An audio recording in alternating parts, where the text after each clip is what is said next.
أنت القدوس يا الله، أنت الجبار يا الله. نحمده ونصلي على رسوله الكريم، أما بعد، فأعوذ بالله من الشيطان الرجيم. بسم الله الرحمن الرحيم. رب اشرح لي صدري ويسر لي أمري واحلل عقدة من لساني يفقهوا قولي. انشاءاللہ اللہ سبحانہ تعالیٰ کے نام المالک پر گفتگو کریں گے۔ قرآن مجید کے آغاز میں سورۃ الفاتحہ میں اللہ تعالیٰ فرماتے ہیں، الحمدللہ رب العالمین، سب تعریف اللہ کے لیے ہے جو رب ہے تمام جہانوں کا، الرحمن الرحیم، جو بہت مہربان بار بار رحم فرمانے والا ہے، مالک یوم الدین، روز جزا کا مالک ہے۔ حقیقت یہ ہے کہ وہ صرف روز جزا ہی کا مالک نہیں بلکہ ہر چیز کا مالک ہے۔ وہ پوری کائنات کا مالک ہے، اور اس کی کائنات میں اس نے مختلف چیزوں کا جن کو مالک بنایا وہ ان کا بھی مالک ہے، تمام مالکوں کا مالک، اور وہ جن چیزوں کے مالک ہیں ان کا بھی مالک۔ وہ زمین و آسمان کا مالک، ارض و سما کا مالک، لیل و نہار کا مالک، بر و بحر کا مالک، شجر اور حجر کا مالک، ان پہاڑوں کا مالک، دنیا اور آخرت کا مالک، شمس و قمر کا مالک۔ گویا میں اور آپ جو کچھ دیکھتے ہیں اور جس چیز کے بارے میں سوچ سکتے ہیں وہ ان سب چیزوں کا مالک ہے۔ حقیقت تو یہ ہے کہ اللہ سبحانہ و تعالیٰ ان تمام چیزوں کا مالک ہے جو ہماری نگاہیں دیکھتی ہیں، اور وہ ان چیزوں کا بھی مالک ہے جن تک ہماری نگاہیں نہیں پہنچتی، بلکہ حقیقت یہ ہے کہ وہ عالم کہیں بڑا ہے جو ہماری نگاہوں سے پوشیدہ ہے، جو ہمارے ہاتھوں کی رسائی سے باہر ہے، اور ہاتھ تو کیا ہمارے عقل کی رسائی سے بھی باہر ہے۔ وہ ان تمام چیزوں کا مالک ہے، وہ ان گنت ستاروں کا مالک ہے، وہ ملائکہ اور روح کا مالک ہے، وہ زمین کے ذرے ذرے اور باقی کائنات کی ایک ایک چیز کا مالک ہے۔ اور وہ صرف مالک ہی نہیں بلکہ ان تمام چیزوں پر مکمل اختیار رکھتا ہے۔ یہ تمام چیزیں اس کے پورے قبضے میں ہیں، کنٹرول میں ہیں، ہر چیز اسی کے حکم سے چل رہی ہے۔ اس نے ان تمام چیزوں کے لیے جو ضابطۂ حیات مقرر کیا وہ اسی کی پابند ہے۔ دنیا میں بہت سے لوگ عارضی طور پر کچھ چیزوں کے مالک ہوتے ہیں ایک محدود وقت کے لیے، لیکن ضروری نہیں کہ وہ ان تمام چیزوں کو اپنی مرضی کے مطابق استعمال بھی کر سکیں یا ان میں ان کا کچھ اختیار بھی ہو، جبکہ اللہ سبحانہ و تعالی ہر چیز پر مکمل اختیار رکھتا ہے۔ ارشاد باری تعالی ہے، یولج اللیل فی النہار ویولج النہار فی اللیل وسخر الشمس والقمر کل یجری لاجل مسمی ذالکم اللہ ربکم لہ الملک والذین تدعون من دونہ ما یملکون من قطمیر۔ وہ رات کو دن میں داخل کرتا ہے اور دن کو رات میں داخل کرتا ہے، اسی نے سورج اور چاند کو مسخر کر رکھا ہے، یعنی وہ اسی کے کنٹرول میں ہے، ہر ایک مقرر وقت تک چل رہا ہے۔ یہی ہے اللہ تمہارا پروردگار، اسی کی ہے حقیقی ملکیت، اسی کی ہے بادشاہت، اور اس کے سوا تم جن کو بھی پکارتے ہو، جن سے بھی مدد کی امید رکھتے ہو، وہ کھجور کی گٹلی کے چھلکے کے مالک بھی نہیں ہے۔ کھجور کی گٹلی کتنی چھوٹی سی ہوتی ہے اور اس کے اوپر ایک سفید سی جھلی ہوتی۔ اللہ سبحانہ تعالیٰ فرماتے ہیں کہ اللہ کے سوا کوئی بھی اور کسی چیز کا، حتیٰ کہ ایک معمولی ہلکے پھلکے چھلکے کا بھی مالک نہیں ہے۔ وہ اس کی مرضی سے نہیں بنا، وہ اس کی مرضی سے کام نہیں کرتا، وہ اس کے اختیار میں نہیں۔ اور جیسا کہ نبی صلی اللہ علیہ وسلم نے بھی فرمایا کہ لا مالک الا اللہ عز وجل، کہ اللہ عز وجل کے سوا کوئی مالک ہے ہی نہیں۔ باقی جتنے بھی ہیں وہ تمام مختلف چیزوں میں وقتی طور پر تھوڑا بہت کچھ اختیار رکھتے ہیں، اور وہ بھی دراصل حقیقی طور پر اللہ ہی سبحانہ تعالیٰ کے دیے ہوئے اختیار میں سے ہے۔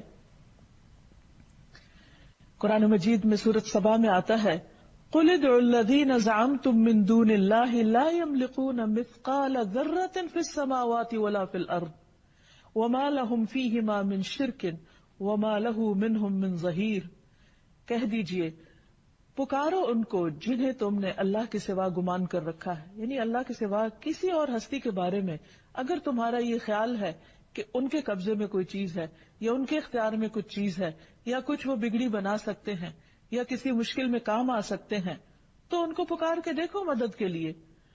وہ نہ آسمانوں میں ذرہ برابر کسی چیز کے مالک ہیں اور نہ زمین میں، یعنی ان کا اختیار ہے ہی نہیں، اور نہ ان کا ان دونوں میں کوئی حصہ ہے، کوئی شراکت نہیں، اور نہ ان میں سے کوئی اس کا مددگار ہے۔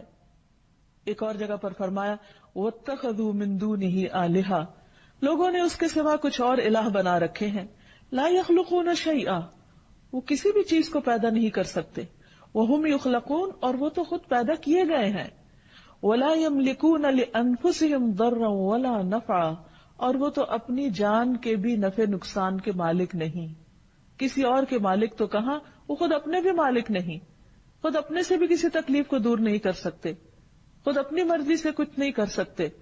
وَلَا يَمْلِكُونَ مَوْتًا وَلَا حَيَاةً وَلَا نُشُورًا، نہ وہ زندگی کے مالک ہیں، نہ وہ موت کے مالک ہیں، اور نہ وہ دوبارہ جی اٹھنے کے اوپر کچھ قدرت رکھتے ہیں، دوبارہ اٹھائے جانے کے بھی وہ مالک نہیں۔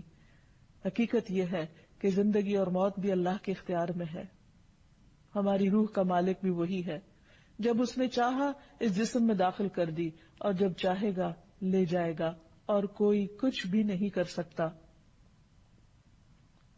ہر انسان کی زندگی میں ایسے لمحات آتے ہیں، ایسے اوقات آتے ہیں کہ جب اس کے پاس بہت عزیز اور گراں قدر قیمتی چیزیں اس کے ہاتھ سے چلی جاتی ہیں جو اس کی ملکیت میں ہوتی ہیں۔ ایسے میں انسان بعض اوقات بہت پریشان ہوتا ہے، لیکن اگر وہ اللہ سبحانہ وتعالیٰ کی اس صفت کو یاد رکھے، اس قدرت کو یاد رکھے، اور اس کے ساتھ اس کی حکمت اور اس کے علم کو یاد رکھے، تو پھر اس کی زندگی میں پریشانی نہیں ہوگی، کیونکہ ہمارے پاس جو کچھ ہے اسی کا دیا ہوا ہے، اور اس میں سے جو چاہے وہ واپس جب چاہے لے لے، کیونکہ اس کا اصل مالک وہ ہے۔ ہم تو اپنے نفس کے بھی مالک نہیں، اپنے بچوں کے مالک نہیں، ہمارے پاس جو زمین میں نعمتیں ہیں جتنی بھی، ان کے بھی حقیقی مالک ہم نہیں، وہ تو اللہ سبحانہ وتعالیٰ نے اپنی رحمت کے طور پر ہمیں عطا کی ہیں، اپنی رحمت کے ساتھ عطا کی ہیں، اور جب چاہے وہ ان میں سے جس چیز کو لینا چاہے وہ لے سکتا ہے، کیونکہ ان سب چیزوں کا اصل مالک تو وہی ہے۔ نبی صلی اللہ علیہ وسلم نے فرمایا جان رکھو کہ اگر ساری امت مل کر بھی تمہیں کوئی فائدہ پہنچانا چاہے، یعنی تمام لوگ اکٹھے ہو جائیں اور تمہیں کچھ دینا چاہیں، تو وہ تمہیں نفع نہیں دے سکتے سوائے اس کے جو اللہ نے تمہارے لیے لکھ دیا ہو، یعنی جو اللہ نے تمہارے حصے میں رکھا ہے بس وہی تمہیں ملے گا۔ اور اگر وہ سارے مل کر تمہیں کوئی نقصان پہنچانا چاہیں تو وہ تمہیں کوئی نقصان نہیں دے سکتے سوائے اس کے کہ جو اللہ نے تمہارے مقدر میں لکھ دیا ہے۔ اس لیے انسان کو اس بات سے بے فکر ہو جانا چاہیے، اس بات سے بے خوف ہو جانا چاہیے کہ کوئی اور اس کو کچھ بگاڑ سکتا ہے۔ اسی طرح اللہ کے سوا کسی اور سے امید نہیں رکھنی چاہیے کہ کوئی اور اسے کچھ دے سکتا ہے، کیونکہ دینے والا وہی ہے جس کے پاس کچھ ملکیت ہے اور جس کے پاس کچھ اختیار ہے۔ قرآن مجید میں نبی صلی اللہ علیہ وسلم کے بارے میں آیا، اللہ تعالیٰ فرماتے ہیں قل، آپ کہہ دیجئے لا املک لنفسی نفعا ولا ضرا، کہ میں تو اپنے نفع نقصان کا بھی مالک نہیں۔ اور آپ کون ہیں؟ آپ کوئی معمولی ہستی نہیں ہیں، اللہ کے حبیب ہیں، محمد الرسول اللہ ہیں، سید الانبیاء ہیں، اور ان کے بارے میں فرمایا جا رہا ہے کہ آپ لوگوں کو بتا دیجئے کہ میں اپنی جان کے نفع نقصان کا بھی مالک نہیں ہوں، الا ما شاء اللہ، مگر جو اللہ چاہے۔ وَلَوْ كُنْتُ أَعْلَمُ الْغَيْبَ، اگر میں غیب جانتا ہوتا، لَاسْتَكْثَرْتُ مِنَ الْخَيْرِ، تو میں خیر میں، بھلائیوں میں بہت کچھ حاصل کر لیتا۔ وَمَا مَسَّنِيَ السُّوءُ، اور مجھے کوئی تکلیف نہ پہنچتی، کسی قسم کا کوئی دکھ مجھے نہ پہنچتا۔ إِنْ أَنَا إِلَّا نَذِيرٌ وَبَشِيرٌ لِقَوْمٍ يُؤْمِنُونَ، میں تو محض ایک ڈرانے والا اور خوشخبری دینے والا ہوں ان لوگوں کے لیے جو ایمان لے آئیں۔ ایک اور جگہ پر آتا ہے قل انی لا املک لکم ضرا ولا رشدا، آپ کہہ دیجئے کہ بے شک میں تمہارے لیے نہ کوئی نقصان پہنچانے کا اختیار رکھتا ہوں اور نہ کسی بھلائی کا، کیونکہ ہر چیز کا اصل مالک تو اللہ ہے۔ اور یہ ایک ایسی حقیقت ہے کہ جو اللہ سبحانہ وتعالی نے انسان کی فطرت میں رکھ دی ہے کہ انسان جب اپنے آپ کو بہت سی چیزوں میں بے بس اور بے اختیار پاتا ہے تو اس کا دل گواہی دیتا ہے کہ واقعی ہر چیز دراصل اللہ کے اختیار میں ہے اور وہی مالک ہے۔ مشرکین مکہ بھی اس بات کو بہت اچھی طرح سمجھتے تھے، اسی لیے جب وہ حج پہ جانے کے لیے تلبیہ پڑھتے تو وہ کیا کہتے؟ لبیک لا شریک لک الا شریکن ہوا لک تملکہ وما ملک، مگر تیرا ایک شریک ہے، کیونکہ وہ شرک کرتے تھے، کہتے تھے کہ تیرا ایک شریک ہے، تو اس کا مالک ہے، یعنی جن کو وہ اللہ کا شریک بناتے ان کے بارے میں بھی سمجھتے تھے کہ ان کا بھی اصل مالک اللہ ہی ہے اور وہ کسی چیز کے مالک نہیں، اور یہ کہتے ہوئے بیت اللہ کا طواف کیا کرتے تھے۔ تو ہم سب کا اس بات پر ایمان ہونا چاہیے، اس بات پر یقین ہونا چاہیے کہ حقیقی مالک اللہ ہی ہے، اور جب ہم کسی بھی چیز کے ضرورت مند ہوں، کچھ بھی چاہیں، تو حقیقی مالک کے آگے فریاد کریں کہ اے اللہ جو ہر چیز کا مالک ہے، تو جو چاہے کر سکتا ہے اور ہر چیز پر قدرت بھی رکھتا ہے، اور جب تو دینا چاہے تو تجھے کوئی روکنے والا بھی نہیں۔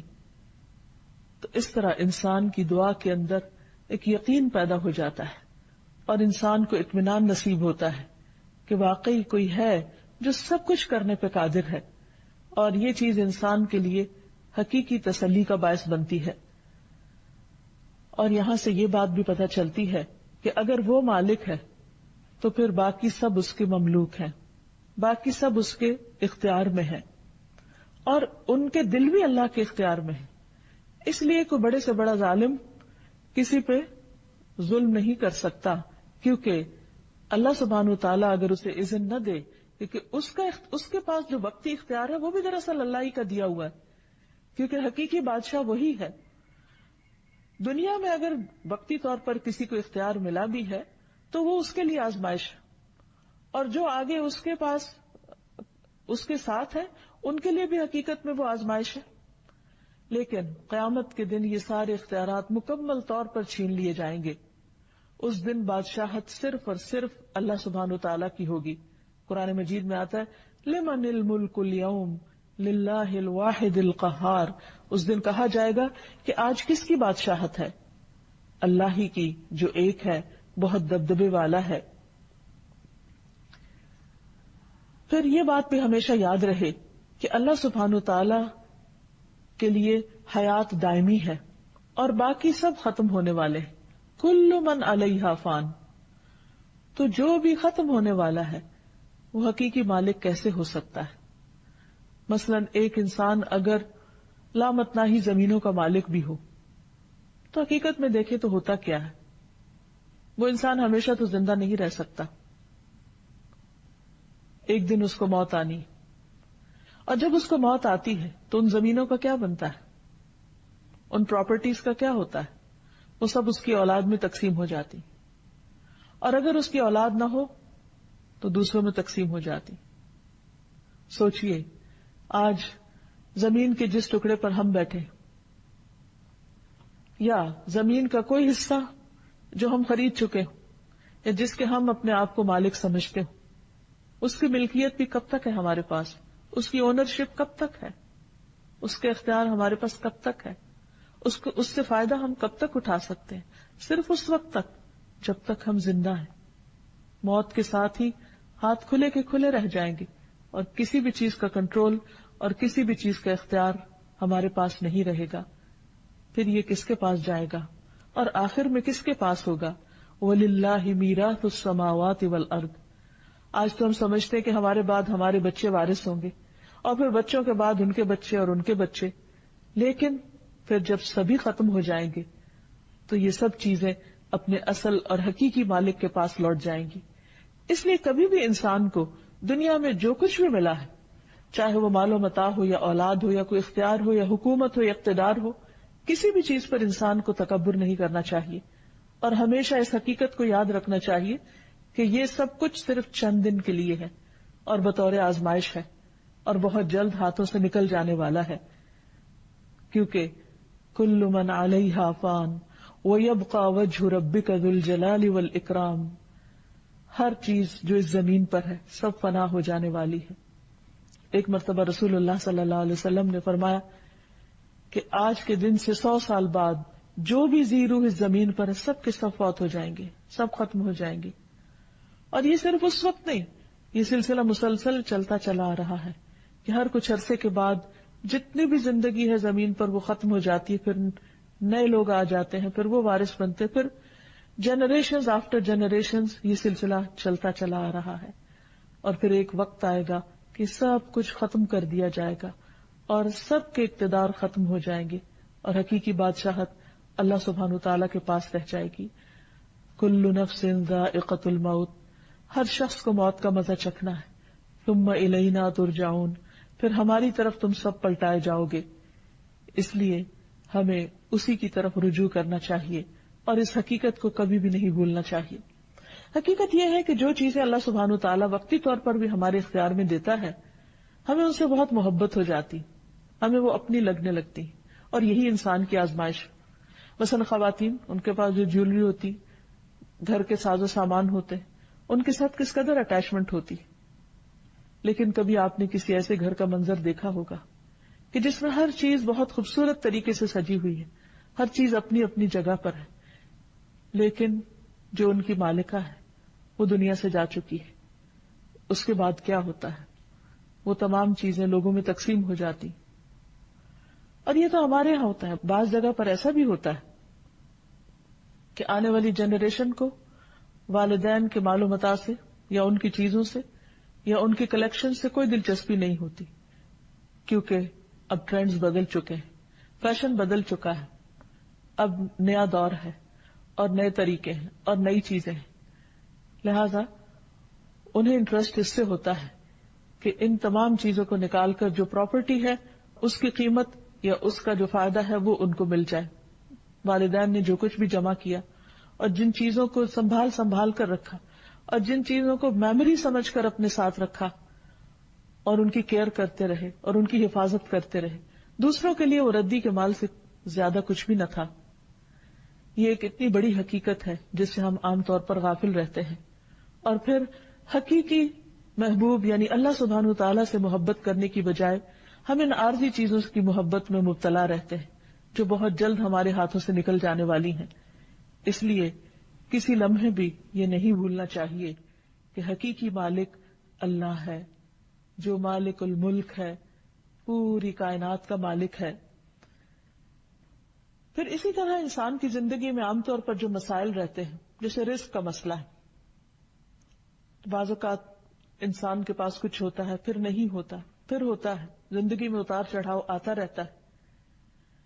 اس میں انسان کے اوپر پریشانیاں بھی آتی ہیں، فقر و فاقہ کا خوف بھی ہوتا ہے، لیکن اگر انسان کے دل میں اس بات کا پورا یقین ہو کہ اللہ میرا مالک ہے اور مجھے کل کی فکر نہیں کرنی چاہیے، اس خوف اور غم میں نہیں جینا چاہیے کہ کل میرا کیا ہوگا یا میرے ساتھ کیا معاملہ کیا جائے گا، نہیں، اگر اس کا یہ یقین ہے کہ ہر چیز اللہ کے اختیار میں ہے، وہ جسے چاہے دے سکتا ہے، جیسا کہ قرآن مجید کی اس آیت سے پتہ چلتا ہے، قل اللہم مالک الملک تؤتی الملک من تشاء وتنزع الملک ممن تشاء وتعز من تشاء وتذل من تشاء بیدک الخیر انک علی کل شیء قدیر۔ کہہ دیجئے کہ اے اللہ جو مالک الملک ہے، جس کو چاہتا ہے ملک عطا کرتا ہے اور جس سے چاہتا ہے چھین لیتا ہے، تو جسے چاہتا ہے عزت دیتا ہے اور تو جسے چاہتا ہے ذلت دیتا ہے، ساری بھلائی تیرے ہی ہاتھ میں، تیرے اختیار میں ہے، اور تو ہر چیز پر قدرت رکھتا ہے۔ تو جو شخص اس چیز پر پورا یقین رکھتا ہے، ایمان رکھتا ہے، پھر وہ پریشانی کا شکار نہیں ہوتا، کیونکہ اگر اسے کچھ ملتا ہے تو اللہ کا شکر ادا کرتا ہے، اگر کچھ اس کے ہاتھ سے جاتا ہے تو اس میں بھی خیر اور بھلائی سمجھتا ہے، کیونکہ اس کا اپنے رب پر اعتماد ہے کہ وہ اپنے بندوں سے ہمیشہ محبت کرتا ہے، وہ اپنے بندوں کے ساتھ ظلم نہیں کرتا۔ اور پھر جب اللہ سبحانہ وتعالیٰ پر توکل ہوتا ہے تو اللہ کا وعدہ ہے وَمَن يَتَوَكَّلْ عَلَى اللَّهِ فَهُوَ حَسْبُهُ، جو اللہ پر بھروسہ کرتا ہے اللہ اس کو کافی ہو جاتا ہے. ان اللہ بالغ امرہ، اللہ اپنا کام پورا کر کے رہتا ہے، لیکن اللہ نے ہر چیز کا ایک اندازہ مقرر کر رکھا ہے. اللہ سبحانہ وتعالیٰ کے فیصلے اس کے ذاتی فیصلے، اسے کسی سے مشورہ نہیں کرنا، اسے کسی ایک کی طرفداری نہیں کرنی اور کسی دوسرے پر ظلم نہیں کرنا. اس کے عدل و انصاف پر اگر ہمارا مکمل یقین ہو تو ہمارا اس پر اعتماد اور بھروسہ اور توکل کئی گنا زیادہ بڑھ جائے. اور جس کا توکل اللہ سبحانہ وتعالیٰ پر زیادہ ہوتا ہے اللہ سبحانہ وتعالیٰ اس کی تمام ضروریات میں اس کو کافی ہو جاتا ہے. رسول اللہ صلی اللہ علیہ وسلم نے فرمایا اگر تم اللہ پر ایسا توکل کرو جیسا کہ توکل کرنے کا حق ہے تو وہ تمہیں اس طرح روزی دے گا جیسے پرندوں کو دیتا ہے کہ وہ صبح کو گھونسلوں سے بھوکے پیٹ نکلتے ہیں اور شام کو بھرے ہوئے پیٹ سے واپس آتے ہیں.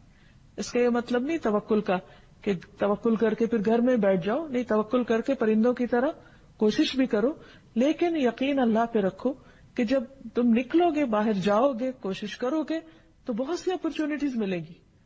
اور یہ ایک حقیقت ہے کہ اللہ سبحانہ وتعالی اپنی ان تمام نعمتوں میں سے اپنے بندوں کو نوازتا رہتا ہے اور پھر ان کی حفاظت بھی کرتا ہے.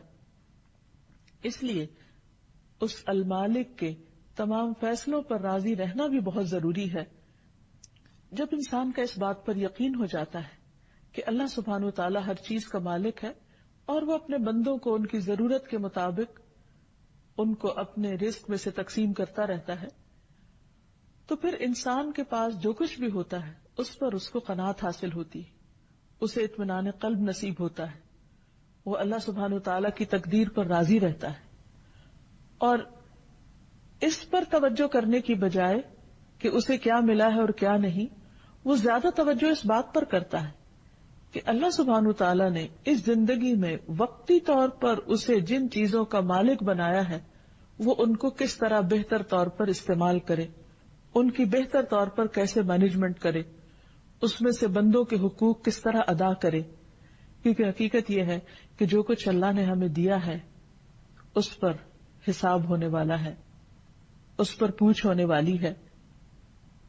یہ سب کچھ اس لیے نہیں ملا انسان کو کہ انسان اس پر فخر اور تکبر کرے اور چھوٹی سی کوئی چیز پا کر خدا بننے کی کوشش کرے یا اللہ سبحانہ وتعالیٰ کے اختیارات کو اپنے ہاتھ میں لینے کی کوشش کرے. انسان کے پاس جو کچھ بھی ہے وہ مملوک بن کر ہی رہے اور اسی میں اس کی خیر و بھلائی ہے. انسان ہمیشہ اپنی حقیقت کو پہچانتا رہے کہ ایک دن اسے اپنے مالک کے پاس واپس جانا ہے، جو کچھ اس کے پاس ہے وہ واپس کرنا ہے اور اس کا حساب دینا ہے. اور پھر جب اللہ تعالیٰ بندے کو کسی چیز کا مالک بنائے تو پھر اسے وہ اس کی مرضی کے مطابق بھی استعمال کرے، کیونکہ حقیقی مالک تو وہ ہے، ہم تو عارضی مالک ہیں، اور اس نے یہ تمام چیزیں دی بھی اس لیے ہیں ہمیں آزمائے. قرآن مجید میں اللہ تعالیٰ فرماتے ہیں تبارک الذی بیدہ الملک وہو علی کل شیء قدیر، بہت بابرکت ہے وہ ذات جس کے ہاتھ میں ساری کائنات کی بادشاہت ہے، ہر چیز کا وہ مالک ہے اور وہ ہر چیز پر قدرت بھی رکھتا ہے. الذی خلق الموت والحیاۃ لیبلوکم ایکم احسن عملا، وہ جس نے موت اور حیات کو بنایا تاکہ تمہیں آزما کر دیکھے. کس چیز میں آزمائش، کس چیز کا امتحان؟ ایکم احسن عملا، کہ تم میں سے اچھے عمل کون کرتا ہے. کام کس کے اچھے؟ گویا کچھ بھی جو اس نے دیا، مثلا اگر اس نے ہمیں ہمارے جسم کا مالک بنایا ہے وقتی طور پر، تو وہ ہم سے دیکھ رہا ہے کہ ہم اس جسم سے کیا کام لیتے ہیں، کیا اس کی اطاعت کے مطابق یا اس کی نافرمانی کے. مثلا اس نے ہمیں نگاہیں دی تو ہم ان نگاہوں سے کیا وہ دیکھتے ہیں جو اللہ تعالیٰ کی پسند کا ہے یا وہ جو اس کو ناپسند ہے. اس نے ہمیں زبان دی تو وہ ہمیں آزما رہا ہے، وہ دیکھ رہا ہے کہ وقتی طور پر اللہ نے انسان کو بولنے کا جو اختیار دیا ہے وہ اس زبان سے کیا بولتا ہے، کیا اللہ کی پسند کے مطابق اس زبان کو استعمال کرتا ہے یا اس کی نافرمانی میں استعمال کرتا ہے. اللہ نے انسان کو عقل اور سمجھ دی، بہت بڑی نعمت جس کی بنا پر انسان باقی تمام مخلوقات سے افضل ہے. لیکن یہ نعمت انسان کے لیے ایک امتحان بھی ہے. اللہ تعالیٰ یہ دیکھ رہا ہے، واچ کر رہا ہے، نگرانی کر رہا ہے کہ ہم اس عقل کے ساتھ کس طرح کام لیتے ہیں. کیا اس کے ساتھ وہ سوچتے ہیں جو اس کی پسند کا ہے، یا اس کی مرضی کے خلاف اسے استعمال کرتے ہیں. اسی طرح اللہ نے ہمیں مال دیا، یہ ایک نعمت بھی ہے، لیکن اس کے ساتھ مال ایک آزمائش بھی ہے، ایک امتحان بھی ہے. وہ دیکھ رہا ہے کہ ہم اس مال میں اللہ کا حق اور بندوں کا حق کس طرح دیتے ہیں. اگر ہم ان تمام چیزوں کو اللہ کی پسند اور مرضی کے مطابق استعمال کرتے ہیں تو یہی احسن عمل ہے، اور اگر اس کے خلاف استعمال کرتے ہیں تو اس پر پوچھ ہے، اس پر حساب ہے. کیونکہ ہم سب کو یہ یاد رکھنا چاہیے کہ ایک دن ہمیں اللہ کے پاس واپس جانا ہے. اسی لیے جب ان میں سے کوئی نعمت چلی جاتی ہے تو ہمیں کیا کہنے کے لیے کہا گیا؟ انا للہ و انا الیہ راجعون، کہ بے شک ہم بھی اللہ کے لیے ہیں اور اسی کی طرف پلٹ کر جانے والے ہیں. انا للہ یعنی ہمارا اصل مالک اللہ ہے اور ہم بھی اسی کی طرف جائیں گے. تو جب مالک وہ ہے اور اسی کی طرف واپسی ہے تو اس واپسی کا کوئی مقصد ہے، اور وہ مقصد کیا ہے؟ وہ یہ کہ ہم سے دیکھے کہ جو کچھ اس نے ہمیں دیا تھا ہم نے اسے استعمال کیسے کیا، اس کی دی ہوئی ملکیت میں کیسے تصرف کیا، اس کے دیے ہوئے اختیارات کو کیسے استعمال کیا. یاد رکھیے یہ اختیار بہت تھوڑے دن کا ہے، اور اس کے بعد جب انسان کی پکڑ ہوگی، جب ملک الموت آئیں گے، جب موت کے فرشتے آ کر روح نکالیں گے، اس کے بعد انسان کا پورا اختیار ختم ہو جائے گا اور وہ اللہ سبحانہ وتعالیٰ کے حضور حاضر ہو کر اپنی ان تمام چیزوں کا حساب دے گا. تو بات یہ ہے کہ ساری ملکیت جو انسان کے پاس ہے وہ اس کے لیے آزمائش ہے اور اسے اس کا حساب دینا ہے. رسول اللہ صلی اللہ علیہ وسلم نے فرمایا، قیامت کے دن کسی شخص کے قدم اس وقت تک میدان حشر سے ٹل نہیں سکیں گے یہاں تک کہ اس سے اس کی عمر کے بارے میں نہ پوچھ لیا جائے کہ اسے اس نے کہاں استعمال کیا.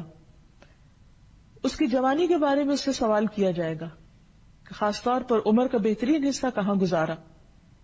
اس کے علم کے بارے میں اس سے پوچھا جائے گا کہ جو کچھ اس نے سیکھا اور جانا اس پر عمل کتنا کیا. پھر اسی طرح اس کے مال کے بارے میں پوچھا جائے گا کہ اس نے مال کمایا کہاں سے اور خرچ کہاں پر کیا. اور ایک روایت میں آتا ہے کہ اس کے جسم کے بارے میں سوال ہوگا کہ اس نے اپنا جسم کس کام میں گھلایا، کہاں کھپایا. گویا ساری صلاحیتیں، طاقتیں اور جو کچھ بھی اللہ نے دیا وہ اللہ کی فرما برداری میں استعمال کیا یا اس کی نافرمانی میں. اسی طرح بعض اوقات انسان کو کچھ بندوں کے اوپر ذمہ دار بنا دیا جاتا ہے، وہ اس کی رعایا ہوتے ہیں، اور حقیقت میں دیکھا جائے تو ہر شخص کسی نہ کسی کا ذمہ دار ہے. جیسے نبی صلی اللہ علیہ وسلم نے فرمایا، کلکم راعٍ وکلکم مسئول عن رعیتہ، تم میں سے ہر شخص نگران ہے اور ہر شخص سے اس کی رعیت کے بارے میں سوال کیا جائے گا. فالمرأۃ راعیۃ فی بیت زوجہا، عورت کے بارے میں بھی کہا گیا کہ عورت اپنے شوہر کے گھر میں نگران ہے. ومسئولۃ عنہا، اور اس سے اس کے بارے میں سوال کیا جائے گا کہ اس کے گھر میں کیا ہوتا رہا، اس کے بچے کیا کرتے رہے. اسی طرح گھر کے خادم کو بھی نگران قرار دیا گیا، جو چیزیں اس کے اختیار میں ہیں. مثلا ایک مالک اس کو جہاں جس کام میں لگاتا ہے اور اس کام کے لیے اسے جو جو چیزیں دیتا ہے پھر اس کا حساب ان سے لیتا ہے. اور صرف دنیا میں انسانی حساب نہیں لے گا، کل اللہ سبحانہ وتعالیٰ بھی لے گا کہ تم جس کے ہاں کام کرتے تھے اس کا حق کیسے ادا کیا، اس ذمہ داری کو کیسے پورا کیا. پھر اسی طرح جو بھی کسی انسان کی جاب یا پیشہ ہے، وہاں جو بھی اس کے پاس اختیارات ہیں ان سب کے بارے میں بھی اس سے سوال کیا جائے گا، اس کا حساب ہوگا. اور پھر انسان کے پاس کوئی ایسا بہانہ نہ ہوگا کہ وہ جھوٹ بول کر اپنی غلطیوں پہ پردہ ڈال سکے.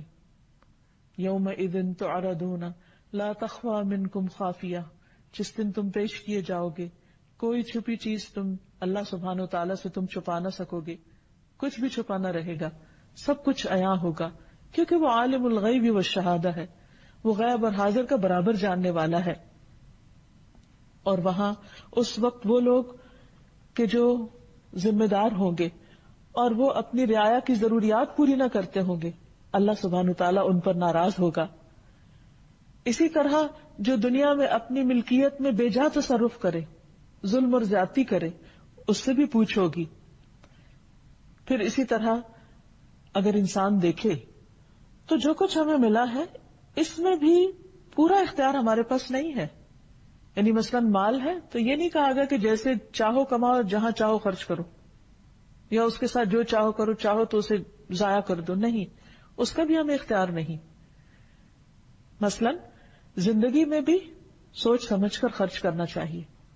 ایک طرف بخل سے منع کیا گیا تو دوسری طرف اسراف سے منع کیا گیا۔ یہ نہیں کہ جہاں تمہارا دل چاہتا ہے تم اسے خرچ کرتے رہو، نہیں، اس پر بھی حدود اور قیود رکھی گئی۔ اور مرنے کے بعد بھی اللہ سبحانہ تعالی نے اس کے وارثوں کے حصے خود مقرر کیے۔ تو اللہ سبحانہ تعالی نے جو کچھ ہمیں دیا وہ عارضی تھا، ہمارے پاس وقتی تھا، اور کس لیے تھا؟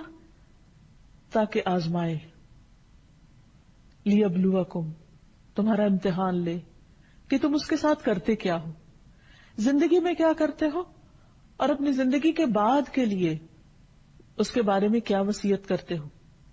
مثلاً مالی کے بارے میں عام طور پر ہمارے ہاں لڑکیوں کو وراثت سے حصہ نہیں دیا جاتا، یا بعض اوقات وارثوں میں سے کسی سے اگر ناراض ہوں تو اس کو حق سے محروم کر دیا جاتا ہے۔ رسول اللہ صلی اللہ علیہ وسلم نے فرمایا، اللہ نے تم پر یہ صدقہ کیا ہے کہ وفات کے وقت تمہیں 1/3 مال یعنی 1/3 مال میں وصیت کا حق دے دیا ہے، تمہارے اعمال میں تمہارے لیے اضافہ کرتے ہوئے۔ اسی طرح اگر کوئی شخص ایسا کرے تو اس کی اس وصیت کو تبدیل بھی کیا جا سکتا ہے۔ عمران بن حسین کہتے ہیں کہ ایک آدمی مرتے وقت اپنے 6 کے 6 غلام اس نے آزاد کر دیے، جن کے علاوہ اس کے پاس کوئی مال نہ تھا۔ جب نبی صلی اللہ علیہ وسلم کو یہ بات پہنچی تو آپ سخت ناراض ہوئے اور فرمایا کہ میں نے ارادہ کیا کہ میں اس کی نماز جنازہ نہ پڑھاؤں۔ ایک اور روایت سے ہمیں پتہ چلتا ہے کہ سعد بن ابی وقاص رضی اللہ تعالی عنہ نے ایک مرتبہ جبکہ وہ بہت بیمار ہو گئے تو نبی صلی اللہ علیہ وسلم سے اس بات کی درخواست کی کہ انہیں اجازت دی جائے کہ وہ اپنا سارا مال صدقہ کر دیں، لیکن آپ صلی اللہ علیہ وسلم نے ان کو اس بات کی اجازت نہیں دی۔ انہوں نے دوبارہ درخواست کی، پھر درخواست کی، تو آپ نے ان کو صرف 1/3 یعنی 1/3 مال صدقہ کرنے کے لیے یا اس میں وصیت کرنے کے لیے اجازت دی، اور آپ نے یہ فرمایا کہ وَالثُّلُثُ کثیر، کہ 1/3 بھی بہت زیادہ ہے۔ اسلامی تعلیمات کے مطابق ہمیں اپنی ملکیت میں بے جا تصرف نہ کرنے کی تاکید کی گئی ہے۔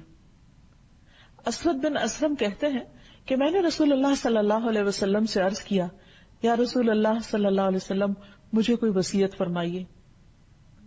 آپ نے فرمایا اپنے ہاتھ کو قابو میں رکھو، ہمارا ہاتھ ہمارے اختیار میں ہے تو اس کو کنٹرول میں رکھو کہ اس سے کسی کو تکلیف نہ پہنچے۔ میں نے عرض کیا اگر میرا ہاتھ قابو میں نہ رہے، یعنی میں انسان ہوں، بھول جاؤں، پھر کیا کروں؟ تو پھر اور کیا چیز قابو میں رہ سکتی ہے، اور کس چیز کو کنٹرول کروں؟ آپ نے فرمایا اپنی زبان کو قابو میں رکھو۔ میں نے کہا اے اللہ کے رسول صلی اللہ علیہ وسلم اگر میری زبان میرے قابو میں نہ رہے، زبان کی کوئی پھسلن ہو جائے تو پھر کیا چیز قابو میں رکھوں؟ تو آپ نے فرمایا پھر تم اپنے ہاتھ کو بھلے کام ہی کے لیے آگے بڑھاؤ اور اپنی زبان سے بھلی بات ہی کرو، یعنی اگر ہاتھ استعمال کرنا ہی ہے تو اچھے کام میں کرو، اور زبان کو استعمال کرنا ہے تو اچھے کام میں کرو۔ تو اس سے یہ پتہ چلتا ہے کہ اللہ سبحانہ وتعالیٰ نے جو نعمتیں ہمیں دی ہیں وہ اس لیے دی ہیں تاکہ ان کو بے محابہ استعمال نہ کیا جائے، بے سوچے سمجھے استعمال نہ کیا جائے، دوسروں کو اذیت پہنچانے کے لیے استعمال نہ کیا جائے، بلکہ ان کو خیر اور بھلائی کے کاموں میں استعمال کیا جائے تاکہ دوسرے اس سے فائدہ اٹھا سکیں، اور پھر الٹیمیٹلی نتیجتاً آخرت میں ہمیں ان تمام نعمتوں سے فائدہ پہنچے۔ اور اس پر شدید وعید بھی سنائی کہ اگر کوئی شخص اپنی مرضی سے اس میں کوئی رد و بدل کرے تو خواہ وہ ساری عمر نیک کام کرتا رہے، لیکن اگر مرتے وقت وصیت غلط کرتا ہے تو وہ اپنے آپ کو جنت سے محروم کر سکتا ہے۔ اس لیے ہمیشہ اس بات کی یاد دہانی انسان کرتا رہے کہ وہ اس دنیا میں آزاد نہیں، خود مختار نہیں، اس کا کوئی مالک ہے جس نے اسے پیدا کیا اور یہاں بھیجا اور جس کے پاس اسے پلٹ کر جانا ہے.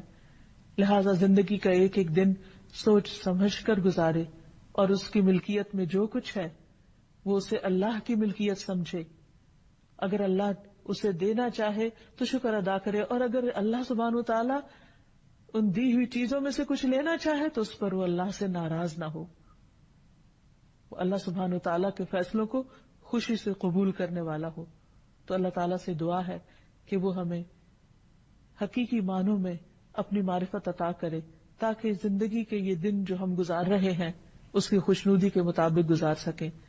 تو بہرحال ان تمام باتوں سے یہ پتہ چلتا ہے کہ ہمیں اللہ سبحانہ تعالیٰ نے جو کچھ بھی عطا کیا ہے اس بارے میں ہم بہت محتاط زندگی بسر کریں، ان تمام چیزوں کا اصل مالک اللہ کو سمجھے، اور اللہ سبحانہ تعالیٰ نے اپنی رحمت سے جو کچھ ہمیں عطا کیا ہے اس میں ہم اسی کی مرضی کے مطابق تصرفات کریں تاکہ اللہ سبحانہ تعالیٰ کی رضا حاصل ہو سکے. أنت القاهر يا الله، أنت الحسيب يا الله، أنت الشافي يا الله، أنت المبين يا الله، أنت الوكيل يا الله، أنت القيوم يا الله، أنت المتين يا الله، أنت السبوح يا الله، لا إله إلا الله محمد رسول الله، لا إله إلا الله محمد رسول الله. انشاءاللہ اللہ سبحانہ تعالیٰ کے نام الملک پر بات کریں گے. الملک کا معنی ہے حقیقی بادشاہ. قرآن مجید میں اللہ سبحانہ تعالیٰ کا ارشاد ہے فَتَعَالَى اللَّهُ الْمَلِكُ الْحَقُّ لَا إِلَٰهَ إِلَّا هُوَ رَبُّ الْعَرْشِ الْكَرِيمِ. بس بہت بلند ہے اللہ جو سچا بادشاہ ہے، اصل بادشاہ ہے، حقیقی بادشاہ ہے، جس کے سوا کوئی الہ نہیں، کوئی معبود نہیں، عزت والے عرش کا مالک، عزت والے عرش کا رب. اگر دیکھا جائے تو دنیا میں جتنے بھی بادشاہ ہیں اللہ سبحانہ تعالی ان سب کا بادشاہ ہے. وہ بادشاہ جس کے حکم پر تمام کائنات چلتی ہے، جو بلا روک ٹوک ہر چیز پر اپنا حکم نافذ کر سکتا ہے اور اسے اس میں کوئی روکنے والا نہیں. حقیقت یہ ہے کہ سب تعریف اسی کے لیے ہے، سب امور اسی کی طرف لوٹائے جاتے ہیں، اور اس کی بادشاہت کوئی عام بادشاہت نہیں ہے.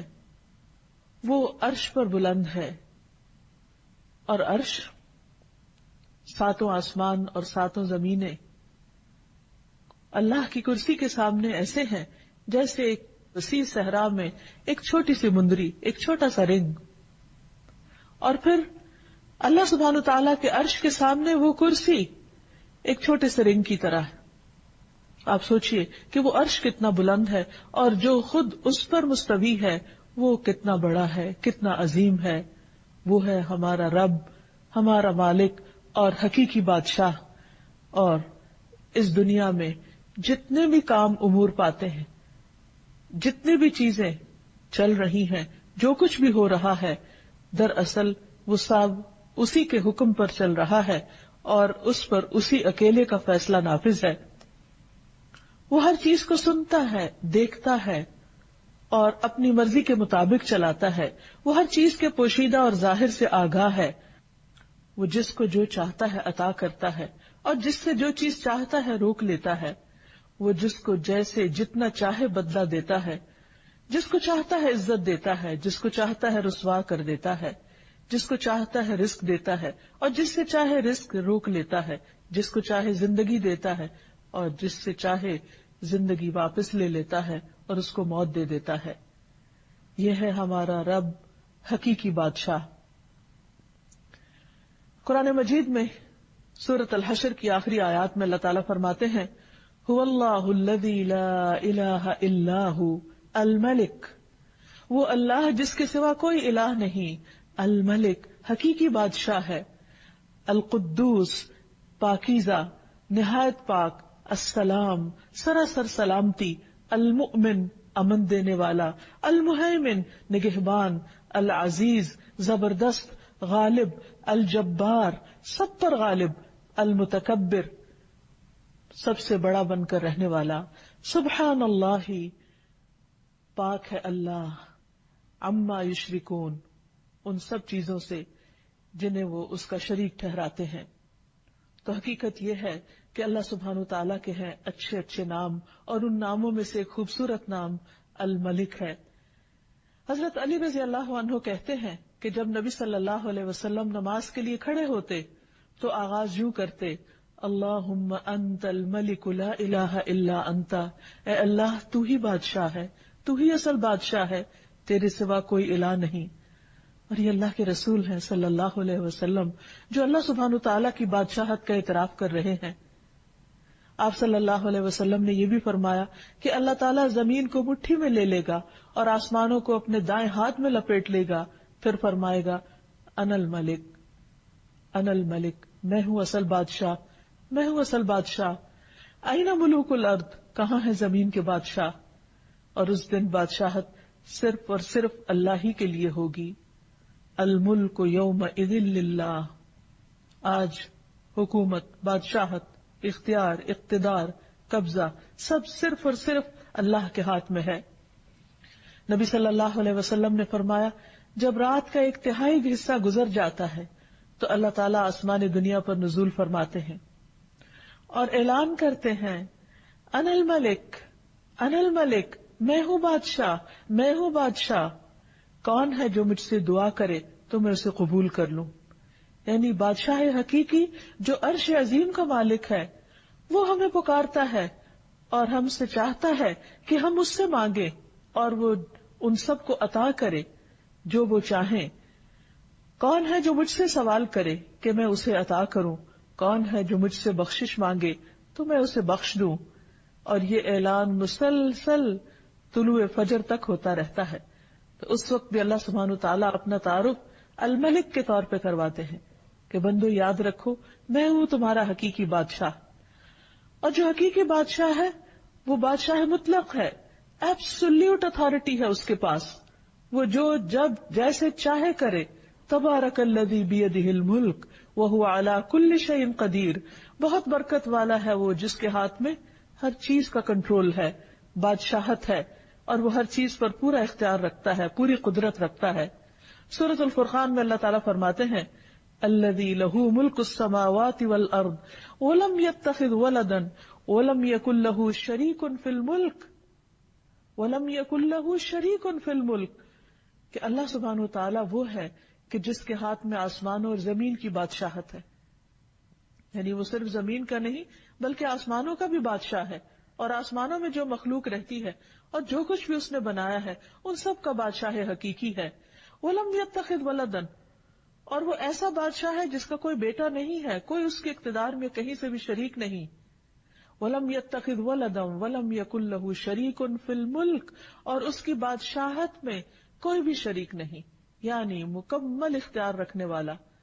دنیا میں بادشاہ یا جہاں بھی صاحب اقتدار لوگ ہوتے ہیں تو وہ بعض اوقات دوسروں کے مشورے کے ساتھ چلتے ہیں، دوسروں کی مدد کے ساتھ چلتے ہیں۔ ان کی حکومت کو چلانے کے لیے ایک فوج چاہیے ہوتی ہے، خزانہ چاہیے ہوتا ہے، لیکن اللہ سبحانہ تعالیٰ ہر چیز کے اوپر مکمل اختیار رکھتا ہے، اسے کسی کی بھی مدد اور کسی کے بھی خزانوں کی ضرورت نہیں، تمام کے تمام خزانے اس کے اپنے ہاتھ میں ہیں۔ پھر یہ ہے کہ دنیا میں جب کسی کو بادشاہت ملتی ہے تو ایک محدود وقت کے لیے ملتی ہے، لیکن اللہ سبحانہ تعالیٰ ہمیشہ سے بادشاہ اور ہمیشہ رہے گا۔ پھر یہ کہ دنیا کے بادشاہوں سے بہت سی چیزیں اوجھل رہتی ہیں، انہیں معلوم ہی نہیں ہوتی، بعض اوقات ان کے فیصلے عدل و انصاف پر مبنی نہیں ہوتے، بعض اوقات وہ فیصلے کر لیتے ہیں لیکن ان کے فیصلے نافذ ہی نہیں ہوتے، جبکہ اللہ سبحانہ تعالیٰ کا ہر فیصلہ علم اور حکمت پر مبنی ہوتا ہے اور اس کا ہر فیصلہ نافذ ہوتا ہے۔ ایسا نہیں کہ وہ حکم دے اور اس کا حکم مانا نہ جائے، وہ کسی کو کچھ کہے اور اس کی تابعداری کی نہ جائے۔ ہاں، وقتی طور پر اگر انسان کو کچھ اختیار حاصل ہے تو وہ بھی بہت محدود ہے اور اس کے بارے میں بھی اس سے پوچھا جائے گا۔ تو بحیثیت مسلمان ہمارا اس بات پر پورا یقین اور پورا ایمان ہونا چاہیے کہ اصل بادشاہت اللہ ہی کے لیے ہے، اور اگر زمین پر اللہ نے مجھے کسی بھی معاملے میں کچھ بھی اختیار دیا ہے تو صرف یہ وقتی ہے اور اس کا بھی حساب ہونے والا ہے، لیکن اللہ سبحانہ وتعالی ہی حقیقی بادشاہ ہے۔ سورۃ المؤمنون میں آتا ہے، اللہ تعالیٰ فرماتے ہیں قل من بیدہ ملکوت کل شیء وہو یجیر ولا یجار علیہ، ان سے پوچھئے بتاؤ بادشاہی کس کے ہاتھ میں ہے، بادشاہ کون ہے اور وہ کون ہے جو پناہ دیتا ہے اور اس کے مقابلے میں کسی کو پناہ نہیں مل سکتی۔ سورۃ یاسین میں اللہ تعالیٰ فرماتے ہیں فسبحان الذی بیدہ ملکوت کل شیء والیہ ترجعون، پاک ہے وہ اللہ، وہ ذات جس کے ہاتھ میں ہر چیز کی بادشاہت ہے، ہر چیز پر وہ چھایا ہوا ہے، ہر چیز پر غالب ہے، ہر چیز پر اس کا حکم چلتا ہے، اور تم سب اسی کی طرف لوٹائے جاؤ گے، اسی کے پاس پہنچو گے، پھر وہ تم سے حساب لے گا، تم سے پوچھے گا۔ اور جہاں تک اختیارات کا تعلق ہے تو دنیا میں جتنے بھی بادشاہ ہیں ان کے پاس جو بھی خزانے ہیں وہ محدود ہیں اور وہ ختم ہو جاتے ہیں، اور ان کو بھرنے کے لیے انہیں مختلف وسائل اختیار کرنے پڑتے ہیں، جبکہ اللہ سبحانہ وتعالی اس کو خرچ کرنے کے لیے کسی سے کچھ لینے کی ضرورت نہیں ہوتی۔ ایک روایت میں آتا ہے رسول اللہ صلی اللہ علیہ وسلم نے فرمایا اللہ کا ہاتھ بھرا ہوا ہے، اسے رات دن کی بخشش کم نہیں کرتی، وہ دن کو بھی دیتا ہے، وہ رات کو بھی دیتا ہے، اور یہ دینا اس کے خزانوں میں کمی نہیں کرتا۔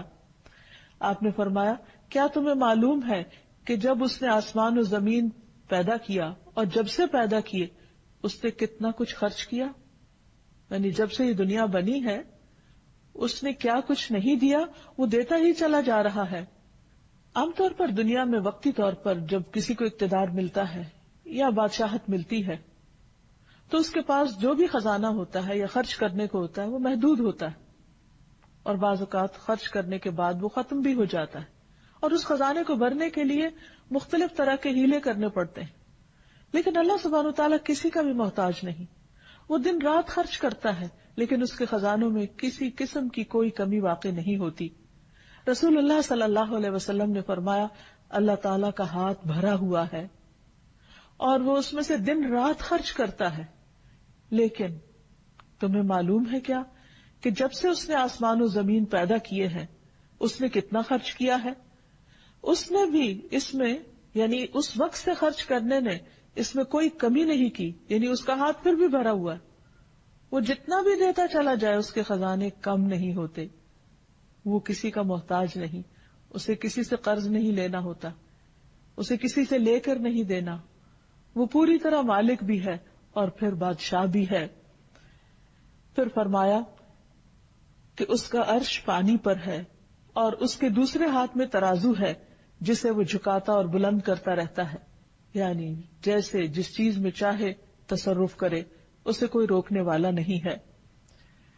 اس کے برعکس بندوں کی بادشاہت بہت محدود ہے، وقت کے اعتبار سے بھی اور ان کے پاس جو اختیارات ہیں اس کے اعتبار سے بھی۔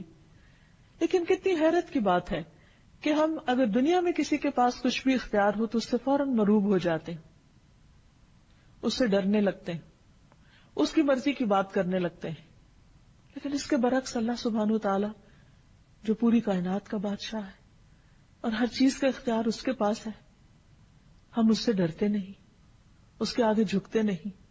یہ کس قدر ناسمجھی کی بات ہے، اور بات وہی ہے جو اللہ سبحانہ وتعالی نے خود فرمائی وَمَا قَدَرُ اللَّهَ حَقَّ قَدْرِهِ، انہوں نے اللہ کی قدر ہی نہیں کی جیسا کہ حق ہے اس کی قدر کرنے کا۔ وَالْأَرْضُ جَمِيعًا قَبْضَتُهُ يَوْمَ الْقِيَامَةِ، اور زمین ساری کی ساری اس کے قبضے میں ہوگی قیامت کے دن۔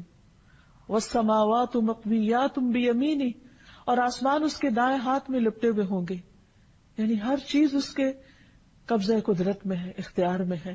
اس کے باوجود ہم پوری طرح اس کے آگے نہیں جھکتے، پوری طرح اس کے طریقوں پر نہیں چلتے، اس کو راضی کرنے کی فکر نہیں کرتے، اور اس کے برعکس جن کے پاس محدود اختیارات ہیں چونکہ وہ ظاہر سامنے نظر آتے ہیں اس لیے انہی سے مروب ہو جاتے ہیں، اور اللہ جو الملک الحق ہے، حقیقی بادشاہ ہے، اس کو بھول جاتے ہیں۔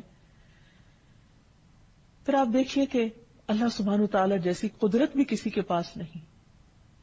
عبداللہ بن مسعود کہتے ہیں کہ علماء یہود میں سے ایک شخص رسول اللہ صلی اللہ علیہ وسلم کے پاس آیا اور کہا، اے محمد، ہم تورات میں پاتے ہیں کہ اللہ تعالیٰ آسمانوں کو ایک انگلی پر اٹھا لے گا اور زمین کو ایک اور انگلی پر اٹھا لے گا اور درختوں کو ایک انگلی پر اور پانی اور مٹی کو ایک انگلی پر اور تمام مخلوقات کو ایک انگلی پر، اور پھر فرمائے گا انا الملک، میں ہوں بادشاہ، میں ہوں بادشاہ. نبی صلی اللہ علیہ وسلم نے جب اس عالم کی بات سنی تو آپ مسکرا دیے، اور دراصل یہ مسکراہٹ اس یہودی عالم کی تصدیق کے طور پر تھی. پھر آپ نے یہ آیت تلاوت فرمائی، وما قدر اللہ حق قدرہ والارض جميعا قبضته يوم القيامة والسماوات مطويات بيمينه سبحانه وتعالى عما يشركون. اور ان لوگوں نے اللہ کی قدر نہیں کی جیسا کہ اس کی قدر کرنے کا حق ہے، اور ساری زمین قیامت کے دن اس کی مٹھی میں ہوگی، اس کے ہاتھ میں ہوگی، اور آسمان دائیں ہاتھ میں لپٹے ہوئے ہوں گے. وہ ان لوگوں کے شرک سے بالکل پاک اور بلند تر ہے. یعنی لوگ اللہ سبحانہ وتعالیٰ کی عظمت کو اس طرح محسوس نہیں کرتے جس طرح کرنا چاہیے. پھر یہ بھی یاد رہے کہ اللہ سبحانہ وتعالیٰ کی بادشاہت میں کبھی بھی کسی قسم کی کوئی کمی نہیں آئے گی. اللہ تعالیٰ فرماتے ہیں، اگر تم سب اولین و آخرین، یعنی سارے کے سارے انسان، اور نہ صرف یہ کہ انسان بلکہ جن بھی، کہ تمہارے اول پہلے انسان سے لے کے آخری انسان تک، اور تمام کے تمام جن پہلے جن سے لے کر آخری جن تک، تم سب اس آدمی کے دل کی طرح ہو جاؤ جو سب سے زیادہ تقوی والا ہو، تو بھی تم میری سلطنت میں کچھ اضافہ نہیں کر سکتے. یعنی عام طور پر انسان یہ سمجھتا ہے کہ جب وہ عبادت کرتا ہے یا اللہ کی بندگی کرتا ہے یا کوئی بھی اس کی خاطر کام کرتا ہے تو شاید وہ اللہ تعالیٰ کو فائدہ پہنچاتا ہے. حالانکہ ایسا نہیں ہے. اللہ تعالیٰ فرماتے ہیں کہ اگر تم سارے سجدے میں بھی پڑے رہو تو اس سے میری حکومت، میری بادشاہت میں کچھ اضافہ نہیں ہوگا. اسی طرح اے میرے بندو، اگر تم سب اولین و آخرین، جن و انس، ایک آدمی کی طرح ہو جاؤ جو سب سے زیادہ بدکار ہے، تو پھر بھی تم میری سلطنت میں کسی قسم کی کوئی کمی نہیں کر سکتے. یعنی اگر اس زمین پر اول سے لے کر آخر تک قیامت تک کوئی ایک بندہ بھی کوئی عبادت نہ کرے، کسی قسم کی کوئی تسبیح نہ کرے، کوئی ذکر نہ کرے، کوئی اس کی اطاعت نہ کرے، تو بھی اللہ سبحانہ وتعالیٰ کی حکومت میں، بادشاہت میں، اقتدار میں، اختیار میں، اس کی طاقت اور غلبے میں کوئی کمی نہیں آ سکتی، کسی قسم کی کوئی کمی. ہم اسے کوئی نقصان نہیں دے سکتے. تو پھر یہ سب کچھ اصل میں خود ہمارے اپنے ہی فائدے میں ہے. جب ہم اللہ تعالیٰ کی عبادت کرتے ہیں تو اس کو تو کچھ نہیں ملتا، لیکن یہ عبادت ہمارے لیے باعث سعادت ہوتی ہے. جب ہم اس کا ذکر کرتے ہیں تو اس کو کچھ نہیں ملتا، اس لیے کہ زمین و آسمان کی ہر چیز اس کی تسبیح کر رہی ہے، لیکن یہ تسبیح اور یہ ذکر خود ہمارے اپنے دلوں کی تسکین کا باعث بنتا ہے.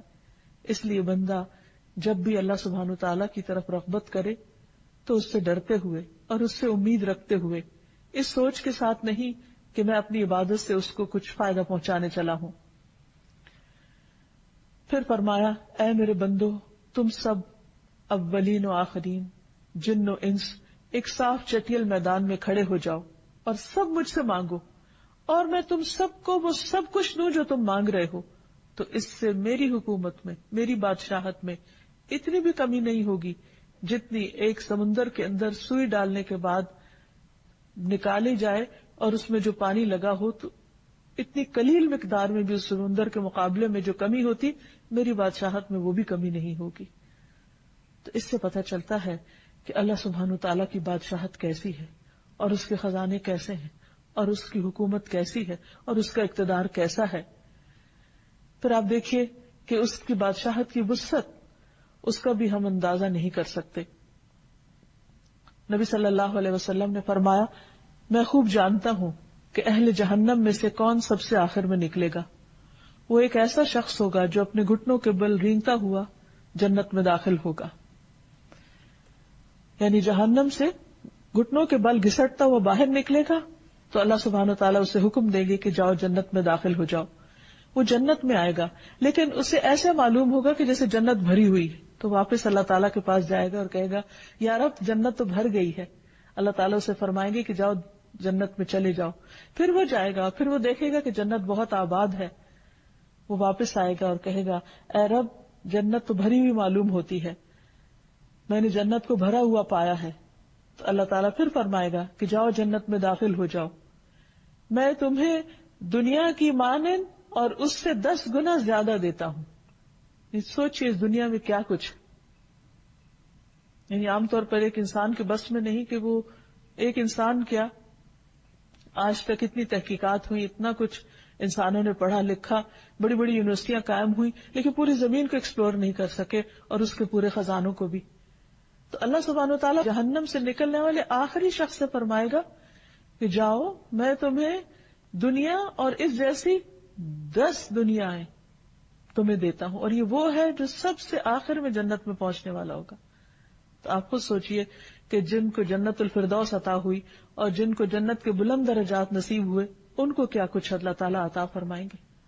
یہ ہے اصل بادشاہ, حقیقی بادشاہ, کہ جس کو جتنا دینا چاہے وہ دے سکتا ہے, اور سب کچھ دینے کے بعد بھی اس کے اپنے خزانوں میں کچھ کمی واقع نہیں ہوتی. تو وہ شخص اس پر بہت حیران ہو جائے گا اور کہے گا کہ یا رب تو مجھ سے مذاق کرتا ہے, واقعی اتنا کچھ, یعنی اسے یقین نہیں آئے گا کہ اتنا کچھ بھی مل سکتا ہے. تو اس بات پر نبی صلی اللہ علیہ وسلم جب یہ بیان کر رہے تھے تو آپ بھی ہنسنے لگے اور آپ کے سامنے کے دندان مبارک ظاہر ہو گئے, اور آپ کہا کرتے تھے یہ جنت میں سب سے کم درجے والے کا حال ہے, سب سے کم درجے والے کا.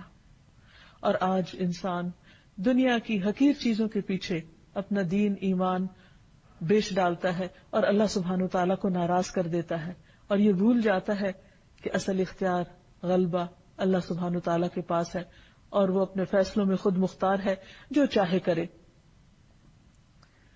اللہ سبحانہ وتعالیٰ وقتی طور پر دنیا میں جب کسی کو کوئی بھی نعمت دیتا ہے تو عام طور پر شیطان اس کے دل میں غرور اور تکبر ڈالنے لگتا ہے, اور اگر کچھ اختیار اور اقتدار مل جائے تو یہ چیز اور بڑھنے لگتی ہے, اور اللہ سبحانہ وتعالیٰ کو بندوں کی یہی چیز پسند نہیں.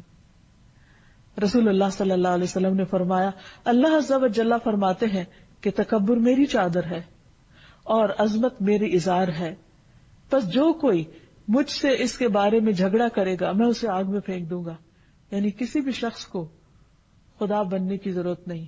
اگر کوئی اپنے آپ کو خود مختار اور مالک الملک سمجھتا ہے کہ سب حکومت اور سب اختیار اور سب اقتدار میرے پاس ہے اور مجھے کوئی نقصان نہیں دے سکتا, یا میں سب کچھ کر سکتا ہوں, تو اس سے بڑی غلط فہمی کوئی نہیں.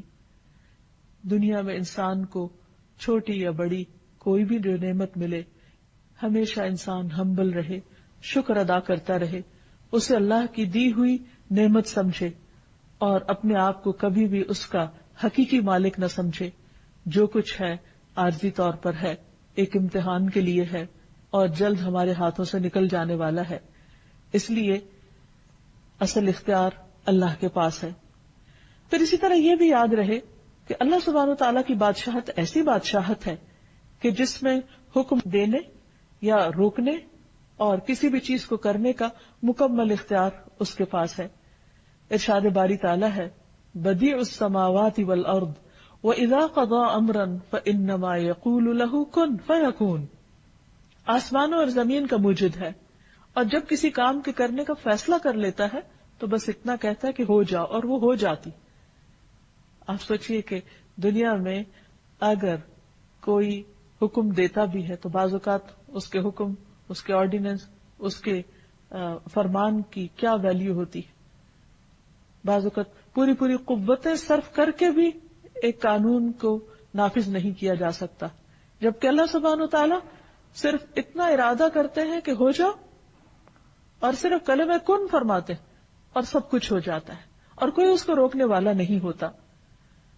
اور اسی لیے ہم ہر نماز کے بعد جو دعا پڑھتے ہیں یا پڑھنے کا حکم دیا گیا کہ اللہم لا مانع لما اعطیت ولا معطی لما منعت ولا ينفع ذا الجد منک الجد. اے اللہ جسے تو دے اسے کوئی روکنے والا نہیں, اور جس سے تو روک دے اسے کوئی دینے والا نہیں, اور کسی مالدار کو اس کا مال تیری بارگاہ میں کوئی فائدہ نہ دے سکے گا. یعنی اگر دنیا میں کسی کے پاس کچھ بھی ہے تو وہ دنیا ہی کے چند دن کے فائدے کے لیے ہے، آخرت میں وہ مال دے کر اللہ کو راضی نہیں کر سکتا۔ پھر آپ دیکھیے کہ مخلوق پر، یعنی انسان ہو یا باقی حیوانات ہو یا جو بھی اللہ سبحانہ و تعالیٰ نے چیزیں بنائی ہیں، بڑے بڑے ستارے اور سیارے جن کی بڑائی کے بارے میں آج انسان تھوڑا بہت کچھ جانتا ہے، تو ان سب کو کنٹرول کس نے کیا ہوا ہے؟ ان سب پر کس کا حکم چل رہا ہے؟ اور کس نے ان کے لیے جو ضابطہ بنایا اس پر وہ مکمل طور پر پابند بھی ہیں اور اس میں کسی قسم کی کمی بیشی نہیں کرتے۔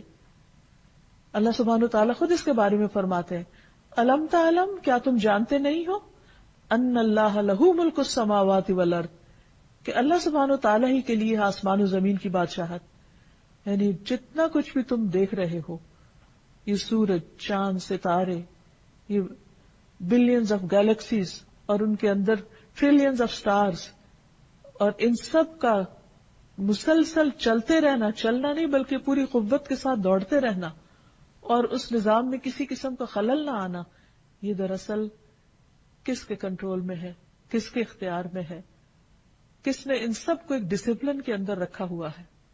آج ہمارے لیے تو ایک ٹریفک کو کنٹرول کرنا مشکل ہو جاتا ہے، لیکن آسمانوں کی ٹریفک، خواہ وہ بادل ہوں یا ستارے اور کواکب ہوں، یہ تمام چیزیں صرف اور صرف اللہ کے حکم کے مطابق ہی چل رہی ہیں، اسی نے ان کو تھاما ہوا ہے، اور ان میں سے کوئی ایک بھی اپنی راہ چھوڑ کر دوسری طرف نہیں جاتا۔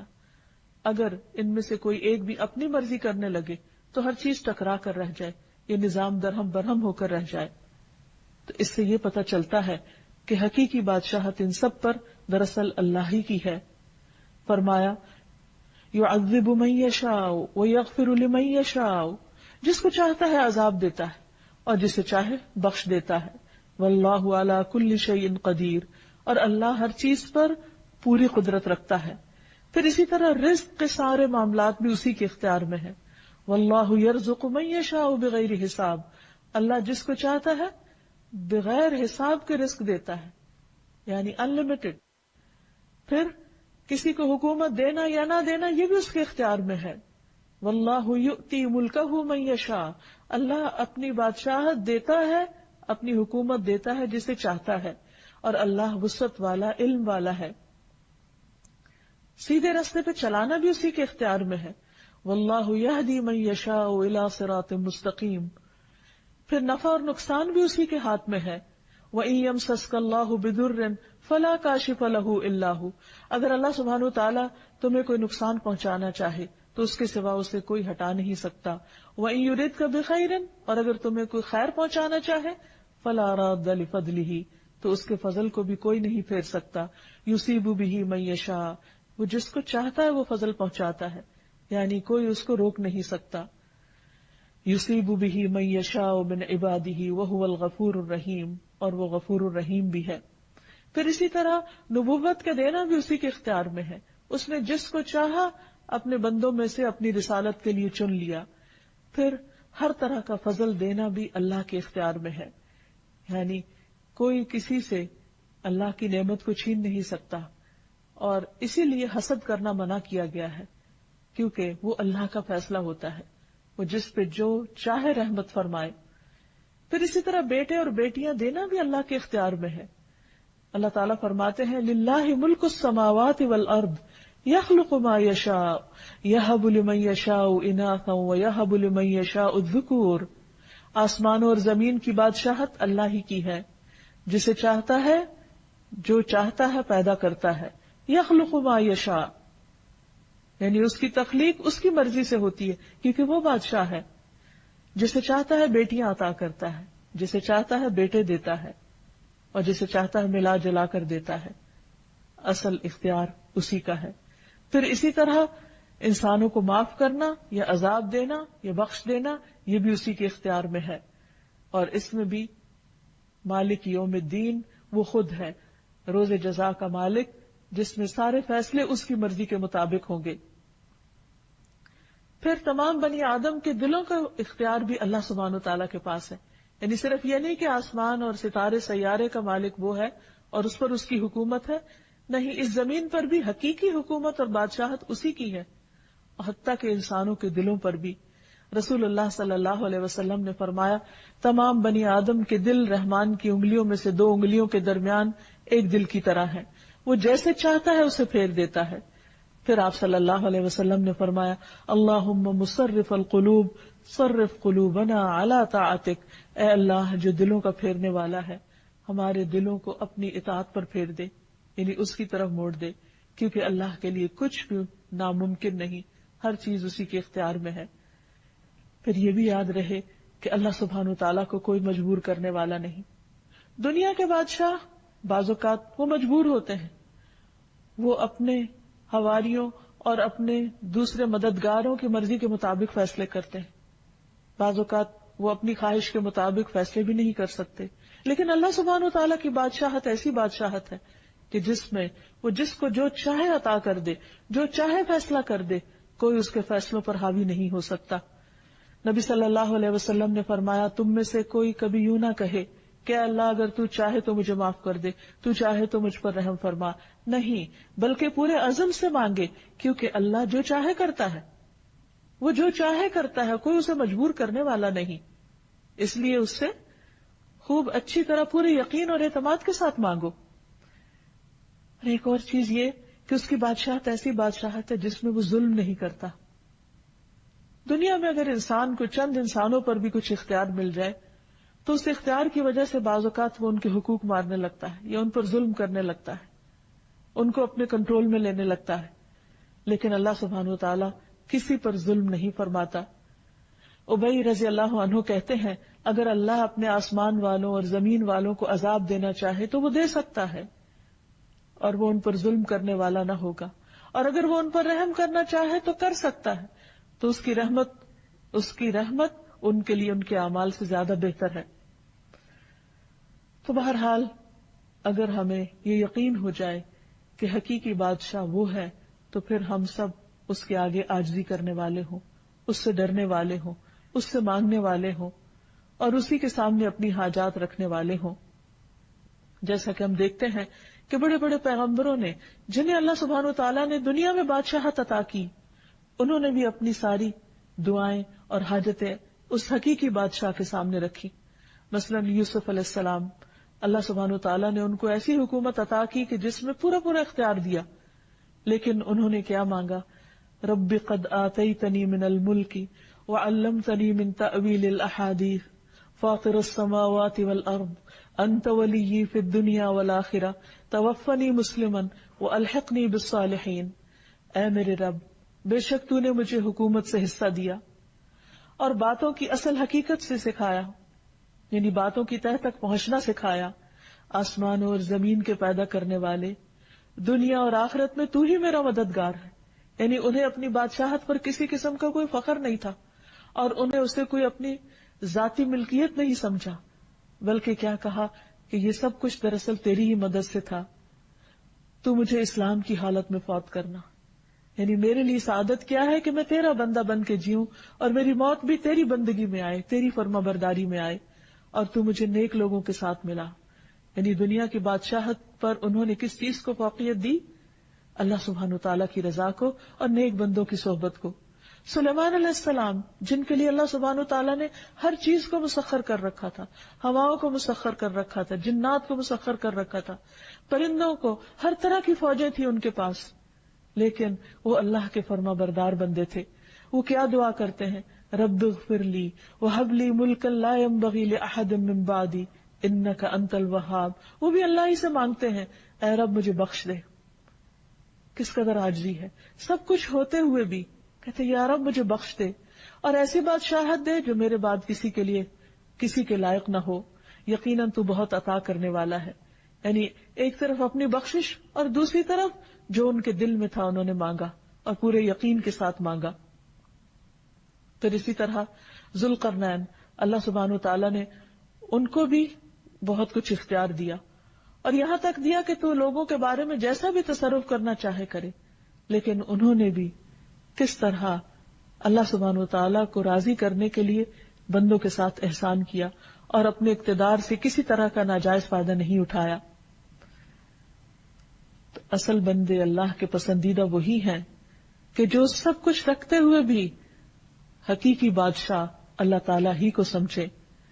پھر اللہ سبحانہ وتعالی جب اس سے اس نام کے ساتھ دعا کی جاتی ہے تو وہ اس کو پسند فرماتا ہے. حضرت علی رضی اللہ تعالیٰ عنہ نے نبی صلی اللہ علیہ وسلم کی جو دعا نماز کے شروع میں کوٹ کی ہے، اس میں اللہ تعالیٰ کے حضور کس طرح عاجزی اور انکساری کا اظہار ہے. اللہم انت الملک، اے اللہ تو ہی بادشاہ ہے. لا الہ الا انت، تیرے سوا کوئی الہ نہیں. انت ربی، تو میرا رب ہے. وانا عبدک، اور میں تیرا بندہ ہوں. ظلمت نفسی، میں نے اپنی جان پہ ظلم کیا ہے. واعترفت بذنبی، اور میں اپنے گناہ کا اعتراف کرتا ہوں. فاغفر لی ذنوبی جمیعا، اللہ تو میرے سارے گناہوں کو معاف کر دے. انہ لا یغفر الذنوب الا انت، تیرے سوا گناہوں کو کوئی معاف نہیں کر سکتا. واہدنی لاحسن الاخلاق، اللہ مجھے بہترین اخلاق عطا کر. لا یہدی لاحسنھا الا انت، تیرے سوا بہترین اخلاق کی طرف کوئی رہنمائی نہیں کر سکتا. واصرف عنی سیئھا لا یصرف عنی سیئھا الا انت، اور تو مجھ سے میری برائیاں دور کر دے، ان برائیوں کو کوئی دور نہیں کر سکتا سوائے تیرے. پھر اسی طرح نبی صلی اللہ علیہ وسلم قیام کی حالت میں یہ دعا پڑھا کرتے تھے، سبحان ذی الجبروت والملکوت والکبریاء والعظمہ. آپ صلی اللہ علیہ وسلم کا مقام کتنا بلند ہے، لیکن جب اللہ کے حضور ہاتھ باندھ کر کھڑے ہوتے تو کس طرح اپنے رب کی تعریف بیان کرتے. سبحان ذی الجبروت والملکوت والکبریاء والعظمہ، پاک ہے وہ جو طاقت والا، سلطنت والا، کبریائی والا اور عظمت والا ہے. جو شخص جتنی زیادہ اللہ کی معرفت رکھتا ہے اتنے ہی خوبصورت الفاظ میں اللہ سبحانہ وتعالیٰ کو یاد کرتا ہے. پھر اسی طرح جو اللہ سبحانہ وتعالیٰ کے پسندیدہ کلمات ہیں ان میں سے لا الہ الا اللہ وحدہ لا شریک لہ لہ الملک ولہ الحمد وہو علی کل شیء قدیر ہے. نبی صلی اللہ علیہ وسلم جب نماز کے بعد سلام پھیرتے تو یہ کلمہ پڑھا کرتے تھے ہر نماز کے بعد کہ اللہ کے سوا جو صرف ایک ہے، کوئی اور معبود نہیں، اس کا کوئی شریک نہیں. لہ الملک، ساری بادشاہت اسی کی ہے اور سب تعریف بھی اسی کی ہے اور وہ ہر چیز پر قادر ہے. پھر صبح شام کی دعاؤں میں بھی نبی صلی اللہ علیہ وسلم جو کلمات پڑھتے، امسینا و امس الملک للہ، کہ ہم نے شام کی اور ساری ملک نے، یعنی اللہ کی جتنی بھی بادشاہت میں جو اختیار ہے ہر چیز نے اللہ ہی کے لیے شام کی، یعنی اللہ ہی کے حکم کے مطابق. والحمد للہ، اور ساری تعریف اللہ کے لیے. اور پھر آگے مزید دعا بھی ہے. پھر اسی طرح صفا و مروہ کا طواف کرتے وقت بھی جو دعا سکھائی گئی اس میں بھی اللہ سبحانہ وتعالیٰ کے ملک کا اعتراف ہے. تو ہمارے لیے لازم ہے کہ ہم اللہ تعالیٰ کو بادشاہ حقیقی سمجھیں اور اس کے آگے ہمبل ہو جائیں، اس کی اطاعت اور فرما برداری کریں، اس کی اس بادشاہت میں کسی کو شریک نہ سمجھیں اور شرک کو گناہ عظیم سمجھیں. اللہ کے سوا کسی اور کو اختیار والا نہ سمجھے، کیونکہ سب کے پاس جو بھی اختیار ہے وہ محدود ہے اور حقیقی معنوں میں دینے والا اللہ سبحانہ وتعالی ہے، اور اس سے شدید محبت کرنے والے ہوں کیونکہ وہ ہر چیز کا مالک ہے، دنیا کی بھی اور آخرت کی بھی. اور پھر اس سے ملاقات کا شوق بھی ہمارے اندر ہو. جب دنیا میں کسی بڑے انسان کے بارے میں ہم سنتے ہیں تو اس سے ملنے کا شوق ہوتا ہے، اس کے قریب ہونے کا شوق ہوتا ہے، لیکن کیا ہم اللہ کی بڑائی کو سمجھتے نہیں کہ اس کے قرب اور اس کی ملاقات کا کوئی شوق نہیں ہمارے دل میں؟ نہیں. اگر ہم واقعی اس کی عظمت کو پہچان جائیں تو پھر اس سے ملاقات کا شوق بھی ہمارے دل میں ہو اور اس کا قرب بھی چاہیں. اور اس کا قرب نماز کے ذریعے حاصل ہوتا ہے. اس نے خود ہمیں بتا دیا واسجد واقترب، سجدہ کرو اور قریب ہو جاؤ، کیونکہ وہ عظیم بادشاہ ہے اور جب اس کو خوش کر دیں گے تو وہ ہمیں خوش کر دے گا. جیسے موسیٰ علیہ السلام اپنی قوم سے آگے آگے فوراً اللہ سبحانہ وتعالیٰ کی طرف بڑھے. اللہ تعالیٰ نے پوچھا کہ کیا چیز تجھے سب سے پہلے آگے لے آئی؟ وہ کیا چیز تھی جو انہیں اللہ سبحانہ وتعالیٰ کی طرف دوڑا رہی تھی؟ اس کی ملاقات کا شوق تھا. تو اللہ سبحانہ وتعالیٰ ہم سب کو اپنی ملاقات کا شوق دے اور اپنی عظمت کا احساس دے. وآخر دعوانا ان الحمد للہ رب العالمین. أنت القاهر يا الله، أنت الحسيب يا الله، أنت الشافي يا الله، أنت المبين يا الله، أنت الوكيل يا الله، أنت القيوم يا الله، أنت المتين يا الله، أنت السبوح يا الله، لا إله إلا الله، محمد رسول الله.